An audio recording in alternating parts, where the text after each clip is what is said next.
Welcome to the Politics Guys. I'm Michael Baranowski, a political scientist at Northern Kentucky University.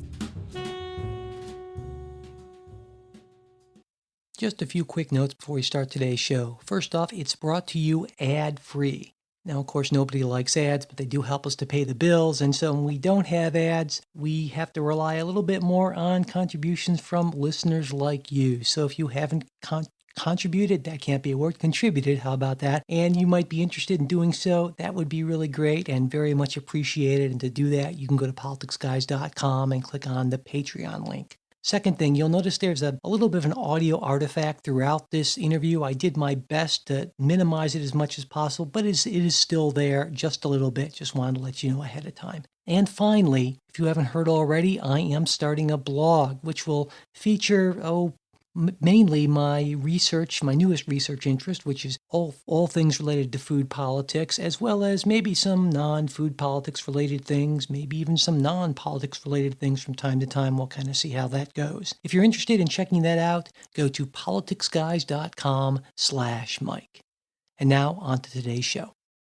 Longtime listeners might recall that just over a year ago, I invited my friend Joe on the show. Now, Joe was and still is a Trump supporter. And back in October of 2016, it seemed almost inconceivable to many on the left, and that includes me, that Donald Trump could be elected president, especially in the wake of the Access Hollywood tape. Now, at the time, I thought it would be useful to get a take on what would surely be a fluke phenomena ending in a disastrous Republican defeat from a smart, well-read, highly educated person like my friend Joe. Someone who was more than just an anti-Hillary Trump supporter, but who actually had positive reasons for supporting Donald Trump. Now, 1 year later, to my surprise and, my great dismay, Donald Trump is president of the United States. And I thought it would be good to check back with my friend Joe to get his thoughts on the Trump presidency so far. Now, as I mentioned the first time I had Joe on, my purpose here isn't to attack him or President Trump, but rather to try to better understand a worldview that differs considerably from mine and that of many Politics Guys listeners, I'm sure. It's also a worldview I think is still very underrepresented in the traditional news media. So with that, we'll get right to it. Joe, welcome back to the show. It's an honor and a pleasure to be here, Michael. Well, the pleasure is going to be mostly mine. I don't think your listeners so much. Okay, well, we'll see. All right, well, let's just get right to it. A few days ago, I listened to our first talk, and there's one thing I regret not doing, and that was starting off by asking you to briefly kind of summarize your ideology, since, anyone's evaluation of Donald Trump or really any politician is necessarily going to depend on that. And so without our getting too deep into the weeds here, how would you characterize yourself politically? You had kind of given me a general tenor of the interview. And so I would say for the first two parts of it, there's kind of a before and after. That's kind of a prologue. If you had asked me before the fall of 2015, I would have said that I'm a pragmatic, libertarian, conservative Republican. Pragmatic in that Rome's not built in a day, and it took from 32 to 64 for the Democratic agenda to be fully realized, and it took another, say, 34 years after the defeat of McGovern to see the progressive movement, engulf the Democratic Party. So it's about 74 years. My point being that anybody who's sitting there going, but, and we need to, if you start our clock in 1980 with Reagan, you should expect to see our Nancy Pelosi, about 2054? And if you start it in 94, 2068. I'm not going to be alive to see this. So, pragmatic. Rome's not built in a day. I'm libertarian. I don't believe that the government or you know what's best for me. And I'm very suspicious of anyone who tries to improve me, irrespective of whether I wish to be improved or not. And then, I'm conservative. Like the founders, I have a darkish view of human nature. And I'll just flat admit that, for me, the best basis for society is something that's broadly Judeo-Christian. And if you're going to adopt a libertarian feel-good, do it, or I think the excessive rationality of modern liberalism or neoliberalism or libertarianism or technocracy, or the irrationalism of multiculturalism, you're going to end up in a very, very unlivable society very quickly. So, yeah, I am conservative. And I was a Republican because that seemed to be the best fit for me. Did it fit perfectly? No. But it fit better than the other alternative. Now, today, I'm an apostate conservative. I was cast out in the Great Rectification of 2015. And I will say, I find that marvelously freeing. I don't have any of these, I don't have to participate in these arcane, tedious, theological debates between paleo conservatives and fiscal conservatives and defense conservatives and cultural conservatives, which, as I said in the Flight 93 election piece that that you've read, these are becoming very arcane. To me, they are, as a friend of mine once said, they border on the debates between the Pharisees and the Sadducees, or the debates of wizened old men concerning the number and true nature of Christ's being. So, so if you're going to say, hey, what about this thread of conservative thought, I'm going to have to say, well, that's what they think. It's not necessarily what I think anymore. Okay. And I think that should give listeners kind of a sense of where you're coming from, or when we get into some of these other things now. And, I want to start with, I guess, the sort of more substantive questions now that we have the background out of the way. That a few days after the election, I don't know if you remember, but we were talking and I was telling you just how deeply upset a lot of people close to me were. And, some of them even crying. And you said something in response that really, really stuck with me. You said, tell them it's only politics. Now I know what you meant. At least I think I know what you meant by that. But I was hoping you could explain it to listeners, because I think it really gets at something important here. Well, and again, it's a before and after. If you would ask me that, say, anytime up to about January of 16, I would have given you a more conciliatory response. But since that time, we've had Antifa and the Resistance and the Crazy Woman March in D.C., so I'm not going to be nearly so conciliatory. Now, I can give you my answer about why, what I mean by it's only politics. And, I'm just going to say, I work in a firm that deals in politics, but I don't run campaigns. I am not a candidate for anything. So when I say this, you have to put them in quotes. I've won and lost any number of campaigns in my life. All right. I went to bed both in November of 2015 and 2016 knowing that I had voted for the loser, only to wake up the next morning and to be, huzzah, we won, and convincingly so. Amazing.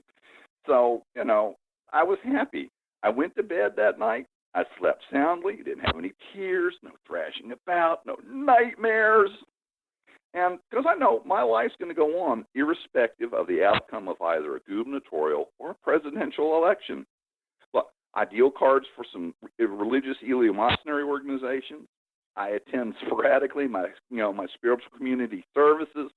I have this beautiful, talented, loving partner. And I've got more Norman Friedman books to get through on naval combat technology and some statistical surveys and summaries of U.S. Army combat operations to get through. So, yeah, I do politics about 40 or 50 hours a week, but it's only one part of my life. And I put that in that perspective, that if she had won the election, I'd be unhappy. My life would continue. Right. Now, I'm sorry. I say, that's, obviously what I thought you meant by it.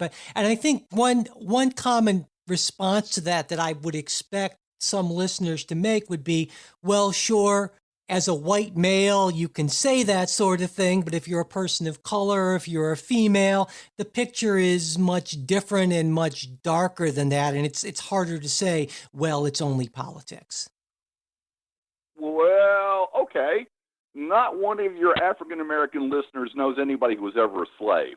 You walk down the street and you're going to see more multiracial couples, more multiracial children. Please tell me how it's 1964 again.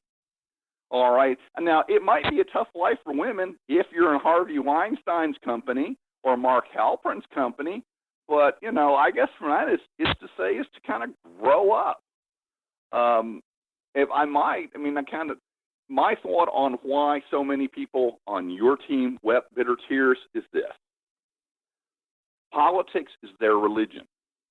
All righty. I have my religion, and we have, tikkun olam, making the world a better place. It's me going out and trying to be a good person, me changing the world. As Christ said, I knock. If you don't open the door, I move on. Not in this progressive politics. I knock. I give you a cease and desist order. By the way, we're going to court. I'm going to make you a better person. It's their politics, and their policies have become their religion. As there was a little study out last month or so that said for many non-juring young adults, these protests, these marches, they provide a structure and a social milieu, and it's their Sunday school. It's their church service. It's where they meet their friends, and they identify themselves and their values in this world, and it gives them a chance to have, to measure their value in this world. And it's how they redeem the lost souls or how they shun the irredeemably lost souls in an attempt to prevent further sinful contamination of the body politic. And government, unlike my spiritual community, can compel me to be better. Better as they defined it. And I just believe that the hope was that the transformation of America could continue apace, that the coalition of the ascendant and better people would continue to smite hip and thigh those bitter clingers. And Trump's victory shattered that. The sinners won. As Yates says, mere anarchy loosed upon the world. Okay. One of the things when we talked last year, and you mentioned time and time again, was that Donald Trump, he's a fighter, and that this kind of bellicosity of Trump was really a kind of a refreshing change from a Republican elite that, in your words, adopted the fetal position as its opening position. And pretty clearly, I'd say if anyone doubted it, I don't know why they would, but in the last 9 months, I think it's been clear that President Trump absolutely is a fighter. What I'm wondering is if you think he maybe has a tendency to go too far at times, to pick too many fights that make it harder for him to make the sort of substantive policy changes he says that he'd like to make. Okay, I'm going to prologue by saying that I do appreciate these questions, and they give me a chance to simply flay your narrative, which I assume was your goal. You're going to throw up some stuff by the net, and I get to spike it, so I thank you for it. So as to this question about fighting and policy, short answer, no. Yeah, I keep hearing, as usual, there's a strange new respect for Bush 43. Oh, McCain. Mitt Romney. Yeah, you mean all the Republicans that lost. Yeah, strange new respect for the guys that lost, that didn't succeed. Oh, so, Trump fights. So, Trump, Corker says some dumb things. Trump punches him. Frederica Wilson lies. Trump fights. Bush 43, now he had the new tone. And what did we get? Bush lied. People died. Bush is a nice guy. And what did I see everywhere? Bush, somewhere a village in Texas is missing its idiot. Keeping your head down simply means you get punched harder. Trump fighting eventually shows that these punchers to be knaves or fools. Well, let me. What I would also say is, as you're talking about these policy things, I'm going to give you this. You and Jay are not fooled by that smokescreen. So if you want to focus on the Twitter fights, fine. How about DACA? It's ending. Clean Power Act, or Clean Power Plan, it's ending. Withdrawing from Paris. Well, we're out. Decertifying the Iran deal. We're out. The end of the Dear Colleague letter. We're defeating ISIS. We're ending illegal, unconstitutional subsidies to insurance companies. There's lots of stuff happening. But if your listeners want to focus on Twitter fights, that's on them. Now, I know that you and Jay are not, and that's smart on you.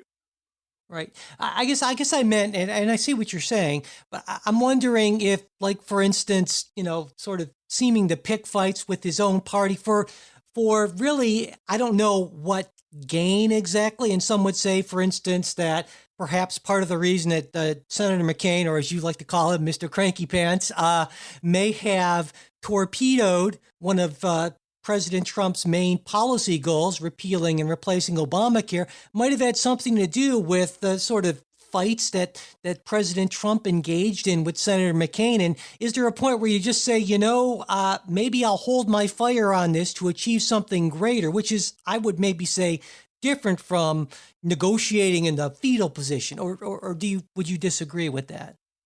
I don't think Mr. Cranky Pants is, if you follow his argument, there was no way he was ever going to vote for repeal. We have to involve the Democrats in this. Well, funny, since the Democrats are lining up more and more for single payer, since the Democrats would see repeal as a replacement of their signature accomplishment for the last 8 years, and by the way, the Democrats didn't ask you about Obamacare, why would you ever involve Chuck Schumer? It was all a smokescreen. Mr. Cranky Pants and any number of other people, I guess I would argue that if somebody's supposed to be the adult in the room, or if we will, then why isn't it incumbent on Mr. Cranky Pants or Jeff Flake or Bob Corker to say, well, that's just Trump. This is still a good idea. Tell me, who are the petulant children? By the way, who spent, 7 years running ads talking about, I'm going to repeal Obamacare. Well, right up to the moment that the vote comes to it. And then I decide I'm going to be all mavericky. Yeah, John McCain. So I'm not feeling John's pain. All right. Experience was another issue that came up in our first talk, and in listening to it again, it seemed to me that you had at least maybe some concerns, but you also suggested that Donald Trump's decades of experience in the world of New York development politics might make up for his never having held public office. And now, the way I see it, at least, is to this point, President Trump has seemed, kind of repeatedly flummoxed by the legislative process. I mean, even at times himself saying, he didn't realize policy could be so hard or so complex. And I'm wondering, how much would you say his inexperience has hurt him, if at all? And do you think he's doing a reasonably good job of learning from his presidential experience? Well, I'd say that your premise is wrong, but then you're just trying to be provocative. I'd say the people who are most flummoxed by the legislative process would be the GOP congresspersons and the U.S. Senate, not Trump. Sorry. Trump has continued to advance on the executive order and the regulatory front. And all the things that Obama found that he had to do. So I don't know if anybody was flummoxed. I guess it was the light bringer too, the light worker. But I'd submit that, not so humbly, that the ball, lies in the court of Ryan and McConnell. Though, before all parties like to dump on Mitch McConnell. There's one area, if we get to it, that I think that Mitch McConnell deserves an outstanding grade, or a complete F, depending on which side of the divide you fall on. But what I like about Trump so far is, and I'm pragmatic, so for those who are going, well, he hasn't accomplished what he said he was going to do in 100 days. I'm like, well, I didn't expect that we would get through all this in 100 days. But then, I don't expect to be alive to see my Nancy Pelosi. So what I see is that, Trump's, he's forcing the GOP to stop taking a vacation. Since 2006, they've had it easy. In 2006, Nancy Pelosi speaker, and they get to wave their fist and talk about, whatever, because it doesn't make any difference. They're in the minority. Then in 2010, they got the House, and they got to talk big, but then they would look at the voters and go, well, Harry Reid in the Senate, what's she going to do? Then in 2014, they take the Senate, but then their response is, Well, with Barack Obama in the White House, what you gonna do? Please send us money to fight Barack Obama's radical agenda. And so now they've got the House, the Senate, and the White House. And Trump's throwing it back on them. I mean, not only to do things, but they've complained about presidential overreach. Okay, DACA is unconstitutional. You've said so yourselves. So I'm ending it in 6 months. You guys fix it. Okay, you say that reimbursing insurers is unconstitutional. I'm ending it. You fix it. Decertifying the Iran deal, like your law allows me to. Tell me what you're going to do. And Trump's forcing them to do more than say, send us money. And I think it's exposing them for the riven and or hypocritical party they are. And I mean, to be fair to the GOP, it is riven. I would argue, because I like alliteration, Rockefeller, Reagan, or Rand. And you could find, devotees of all three in our party. So, it is true. Threading that needle between, the Tuesday Morning Group and the Freedom Caucus and Mr. Cranky Pants, it may not be possible. But in part, it's also exposing them for being the hypocrites they are. Well, they've repealed and replaced Obamacare dozens of times until it mattered. So what I would argue that pragmatic is, and looking ahead a bit, is 2019. Who's not coming back? Bob Corker, Jeff Flake, and there's going to be a whole lot more Republicans in the Senate. So, yeah, if you view what we've done in, in 17, to be a failure, I'd simply say, when did the New New Deal start? 36. What? Well, you know what you're going to call FDR a failure for his first 4 years? So again, as a pragmatic person, I'm kind of looking ahead, and yeah, I do kind of see the problems to be in Congress. I mean, and I just opened up Drudge this morning, so I mean, if I might, more failure theater is coming. The tax bill is secret. Oh, wow, that works so well with TPP. That's worked so well, Paul Ryan. We'll keep it secret. We'll draft it in our office because we're cleverer than you lot. I see this as more the Freedom Caucus walks out and regular orders. Why can't we not use regular orders? Why? Because regular orders strips, the smart people of their power. So to me, the committee system, regular orders, they actually do have a place and they work. But apparently, the very bright people, at least in the U.S. House, just can't accept that. And they constantly look stupid. I don't know what to say. Well, that's an issue in which you and I don't necessarily agree on a lot, but that's an issue in which you and I think, are very much in agreement on that. Another thing we touched on last time was lack of attention to detail, lack of interest in policy detail. It's sort of a Trump characteristic. And at the time, you made a comparison, or you suggested essentially that, a president shouldn't be a micromanager like a Jimmy Carter. And I certainly agree with that. But I'm wondering if you think that sometimes President Trump goes too far the other way, and that if he were somewhat more versed in policy details, he could be a better advocate for things and not maybe seem so easily swayed by the last person he talks to, whether it's, Mitch and Paul or Chuck and Nancy. Well, I think that's another excellent takeoff question. I mean, just go back to, I'm pretty certain that a guy that's dealt in real estate and casino operations understands details. Bottom line, this deal of, he doesn't seem to grasp details, I think, is a little story that people who don't like Trump tell themselves. So as to this, last person spoken to, part of that, and your, more SJW listeners can snicker, I go with fake news. I remember from the day after, at least to his inauguration, that we weren't going to withdraw from the Paris Accords, and we weren't going to do this, and we weren't going to do that. See, you Trump pansies have been played by your fuchsia Führer. Only none of that was true. So when let's talk about, the last person he talked to, I don't think he's deviated that much from what he said he wanted to do. Now, what I do think when people hear about, well, he seems to, yeah, I think a lot of that is negotiating. He's telling the GOP, although, I mean, I can't believe he actually believes this, but I think he is telling the GOP, I would like to see, say, a Dreamer Act. If Nancy and Chuck can give it to me with some of your votes, I'll take that. He's telling the GOP, and I think he's telling the Freedom Caucus, and I mean, that may anger some of your more libertarian members, but my response to that is get 109 Freedom Caucus members and you get to call the shots in the House. Until or unless you don't have that much power. The Tuesday morning group is bigger, and I'm sure that he's going to look to them first.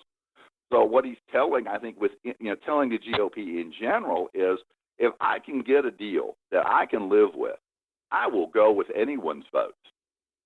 And I think he's kind of telling the Freedom Caucus, you guys can kick and moan and carp and complain, but you're not in the majority. And if I could get a deal with Nancy and the Tuesday morning group, I'll take it. What are you going to do?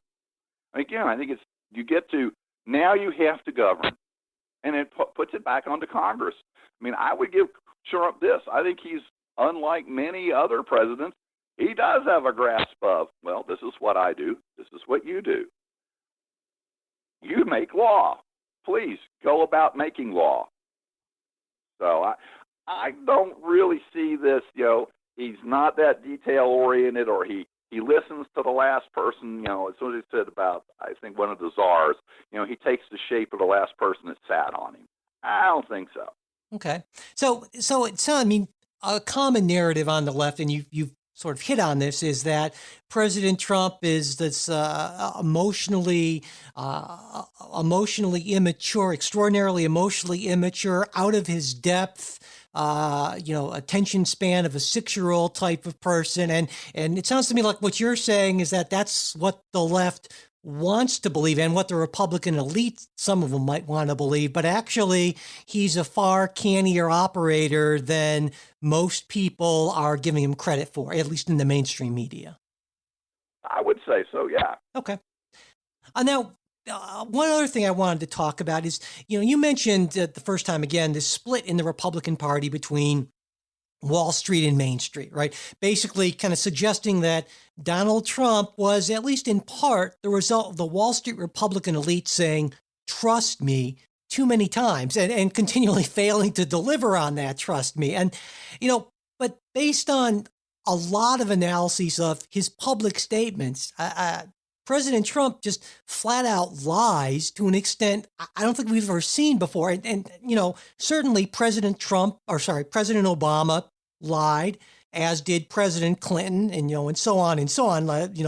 This is the bipartisan thing, but not to this extent. And so I'm wondering if you think President Trump's, the most charitable way I'll put it is, casual attitude toward facts is, at least as in the long term, destructive of public trust.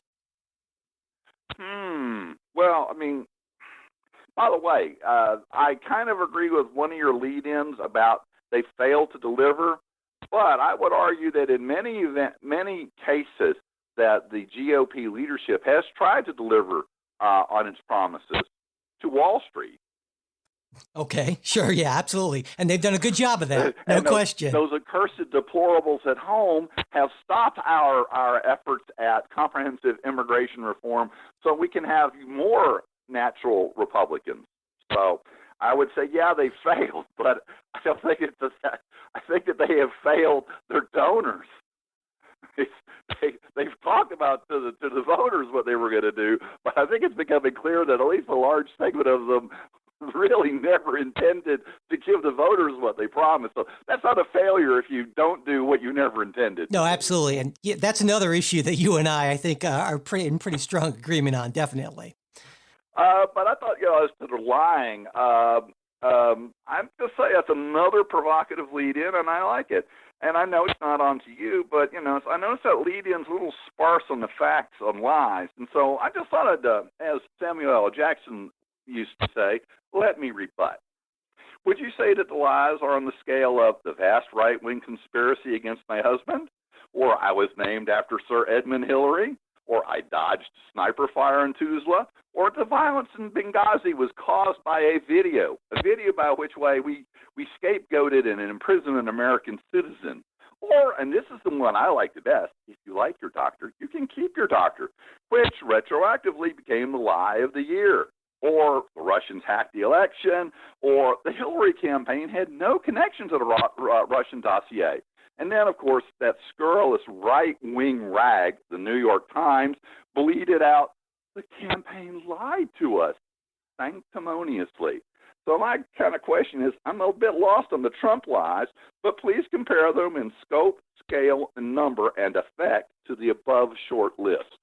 Okay. So you're saying that it's not, it's that sort of fact-checking sort of approach where you just check, whatever the facts are against what a candidate said. That doesn't take into account the magnitude of what's being said. And I think that's, it's certainly a reasonable point there. But so I take it you will, I don't know if admit would be the right word. That might be kind of provocative to you, but you'll say that all candidates lie, and you're more concerned with the scope of lies. I would dispute your premise that there's a lot of lying from the Trump camp, but if there is a lot of lying, it pales in comparison to the last 8 years.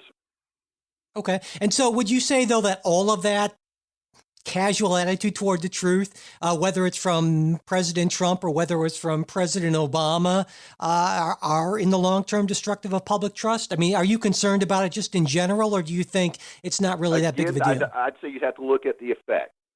Which is worse?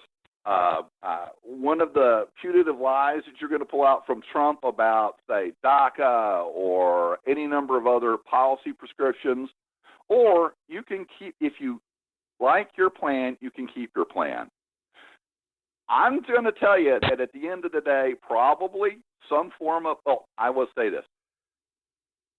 It is possible that some form of DREAM Act will emerge. If it doesn't, it will probably be because the ever so clever Republican leadership found a way to anger everybody with their secrecy and condescension, and it falls apart. But in, say, 19, there will be a DREAM Act, and I think there will be a replacement for Obamacare. So when people say, well, Trump said this, but now it seems like we're going that way, it's like, in the end, I think we are going to get a DREAM Act. You can take your opinion on that, and that depends where you stand on that issue. And I think we will see things in the future. As compared to, if you like your plan, you can keep your plan. Well, I guess that flat-out lie suggests to me that, I guess what I'm trying to get is the difference between what actually happens to me and what a politician said. And so far, I would say Trump has done a lot more of what he said he was going to do, and that Barack Obama and, now I'd have to say Hillary Clinton, would have failed and been revealed as merely empty rhetoric. So, yeah, I think Barack Obama's "you can keep your plan" hurts the public trust a heck of a lot more than, well, there seems to be conflicting views about what the DREAM Act should include. Okay. Looking back now at the last, 9 months, I guess, of President Trump's presidency, what would you say have been the biggest, maybe couple, three most important accomplishments of President Trump that he's directly responsible for? Well, I have four. Okay. Gorsuch. Sure. Absolutely. I can see that. Regulation repeal. I would like to see regulation reform, but that's for the future if you're talking today. So like I said, the Dear Colleague letter, CPP, DACA, insurance subsidies, Iran. There's been movement on the consumer protection crew. I mean, a lot of Obama's legacy was EOs and regulations, and they're being overturned. So regulation repeal. Thirdly, I like it that he's removing the mask from the GOP in Congress and in the conservative intelligentsia. It's allowing the public to make a choice between George, Will, and Hal, and Corker, and a different sort of party. And then, fourthly, He's making all the right people cry inconsolably. Okay, to be honest, it may not be the most important, but it's been the most satisfying to me. Sure, you put it forth. So okay, fine. Oh, and let's flip this around. I mean, no presidency is perfect without flaw. And so what things, maybe what are your disappointments or things you would have liked to have seen happen? Again, things that are attributable to President Trump and not the GOP Congress, which obviously you have your issues with. I would have fired Koskonen at IRS. And I think the guy, whether it's CPFAB or whatever its acronym is, they probably should have been gone. I'm not going to, a lot of people on my side are screaming at Jeff Sessions because he hasn't indicted Hillary or he hasn't indicted that person. And, you can make a case for or against. But to me, those are the two big failures that I would list there. So, yep. So, nope, not tired of all the winning yet. Okay, so in other words, the two failures, not firing the head of the IRS and not firing the head of my personally favorite government regulatory agency, the Consumer Financial Protection Bureau. Yeah. I think Koskinen should have gone. I mean, he covered for Lerner. Lerner should have been gone. But part of that is on Congress. They could have acted, but we didn't want to seem mean. Right. Okay. And I should point out to listeners that not too long ago, actually, the Department of Justice settled with a number of these Tea Party groups over the issues that led to the firing of Lois Lerner and so forth. So there was some resolution, but a lot of people feel that a lot more should be done. And I know that you're certainly one of those people, Joe.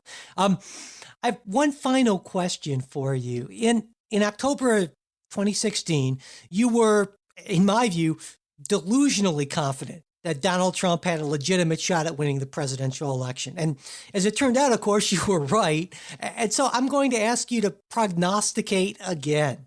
Do you think Donald Trump will serve out his entire term? And if he does, do you expect him to run again, win the nomination, and be reelected?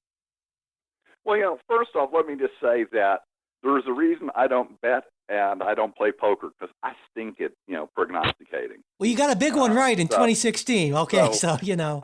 I haven't gotten a guy from the primary to the White House since 1984, except for Trump. So there we go. But let me say that. This is another beautiful setup by the net. So your question is, will he serve out his term? And I'm going to tell you here and now, of course not. Let's review his history. Everyone knows he's not going to run. Everyone knows he's going to get bored and quit in a few weeks. He will never get any traction. Oh, he's dead again after Megyn Kelly and that bleeding remark. Well, okay, he can't win outside the Northeast, and he certainly cannot win South Carolina. He can't secure the support of evangelicals.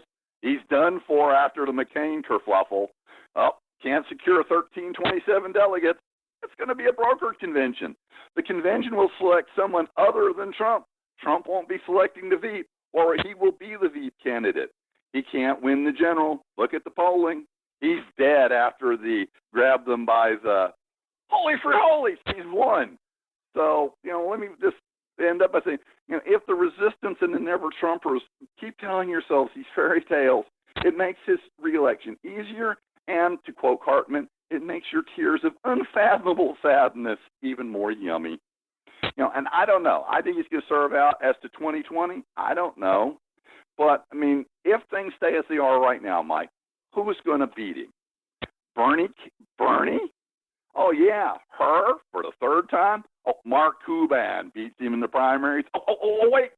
Kasich Hickenlooper provide the moderate third way independent campaign we've all been dying for. I'll tell you what's more likely. Trump picks up supporters in 2018, enacts more legislation. In 2020, Mark Cuban gets as many delegates as Please Clap Low Energy Jeb. Kasich Hickenlooper get all the votes of Will Crystal and the like, which is to say about none. And he also gets one more Supreme Court appointee. And our biggest complaint as Trumpanzees will be what we said about Reagan post-84. There was so much more that could have been done. We blame Jared and Ivanka. Oh, and in 2024, every GOP candidate runs as the heir to Donald Trump. to include Jeb's son. Huh.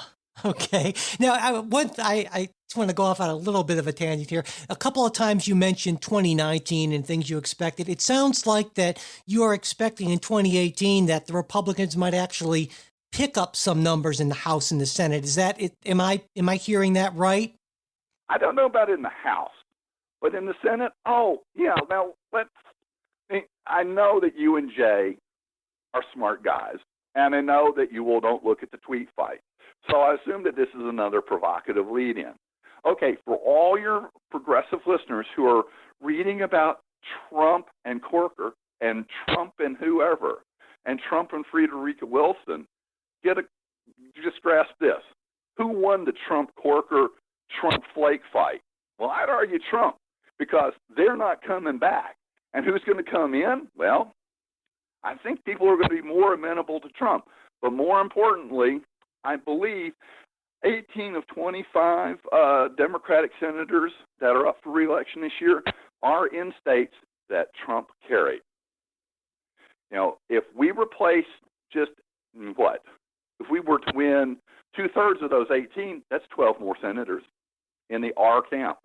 Now, I know this is going to come as a great surprise to all your social justice warrior, listeners, but look at those numbers and then ask yourself, and people say, well, Trump's only at 41 or 46% approval. We're not going to go into this long, involved, well, if you smear it out over the 8 years, really he's no less unpopular than, here's the name of the game. The old story about you, your friend, and the bear. I don't have to outrun the bear. I just have to outrun Sure, you. right. Why isn't Flake or Corker coming back? Because they're dreadfully unpopular at home. Who's unpopular at home? Congress. Who is probably even more unpopular at home? Probably those Democratic senators. Trump doesn't have to be popular. He just has to be more popular than the alternative. And that's one of the reasons he won. We didn't think he was a light bringer. We didn't think he was an enlightened being who could lift us to new planes of thought and of being. He was better than Jeb. He was better than Walker. He was better than Rubio. He was better than Cruz. He was better than she was. Better than. So, yeah, I expect to see us pick up Senate seats. The House, I don't know. All right. Well, with that, with those predictions, we will close. Thanks, Joe, so much for taking the time to come back on the show and talk with me today. It was my pleasure, and I hope I've made some of your listeners weep bitter tears. I'm sure you have. That's it for this episode. Thanks for listening. We hope you liked what you heard. Listener support is a really big help to us, and we truly do appreciate it. If you're interested in joining our great group of Politics Guys supporters, you can go to politicsguys.com and click on the Patreon link. And if you'd like to support the show without spending anything, it really does help if you get the word out by sharing this episode with your friends and followers or passing along our new show posts and tweets on Facebook and Twitter. Leaving reviews and ratings on iTunes also does really help. If you'd like to get in touch with us, you can do that at mail@politicsguys.com or through our Facebook page where you can message us and we post stuff throughout the week. That's facebook.com/politicsguys page. We're also on Twitter @politicsguys. The executive producers of the Politics Guys are Michael Baranowski, Jay Carson, Trey Orndorff, and Bruce Johnson. Today's show was produced by Michael Baranowski. We'll be back with a new show on Saturday. We hope you'll join us.